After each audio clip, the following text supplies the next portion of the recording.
Babala, sumasakay ka ba ng eroplano? Kung oo, pakiusap, makinig ka muna. Dahil baka ikaw ang isunod ng mga salot na ito. May nagaganap po na palihim na pagnanakaw o modus sa lisi sa loob mismo ng eroplano habang lumilipad at hindi lang isang tao ang nabiktima. Kung dati, kampante tayo na kapag nailagay na ang ating mga bag sa lagayan sa itaas na makikita natin sa ating mga upuan, ay ligtas na ang ating mga gamit.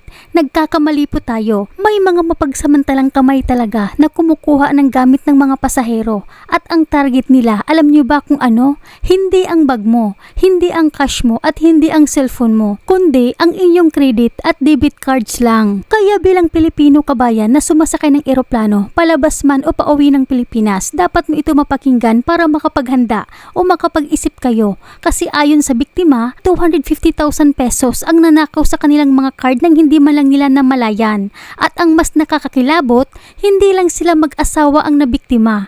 Nalaman nilang hindi lang sila nag-iisa dahil may isa pang pasahero ang nakaranas din ng insaktong kaparehong senaryo tulad sa kanila na nakaupo sa may emergency exit kung saan bawal maglagay ng bag sa sahig kaya napipilitan silang ilagay sa overhead bin ang kanilang mga dala. Narito ang video, sabay-sabay natin panoorin. Yan, sa mga nagtatanong po kung paano nakuha yung card namin, hindi din ko po alam at hindi ko po talaga masagot. Bali, nung time po na yon, ang dala lang po namin is laptop bag, tapos itong bag ko nakili bag, na ang laman lang po is itong wallet ko na may card. Yan, may card yan. Tapos, may laman lang to parang 5,000 pesos. Then, itong phone ko na isa.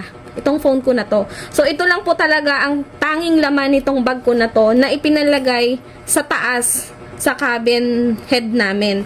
Then, sa asawa ko naman po, ang laman lang, ang bag niya is ito lang. Itong body bag niya na to, na pinatanggal din sa katawan niya at ipinalagay din po sa itaas. So, ang laman lang po nun, nitong wallet, nitong bag niya na to is passport namin parehas. Then, itong wallet na to na may mga card.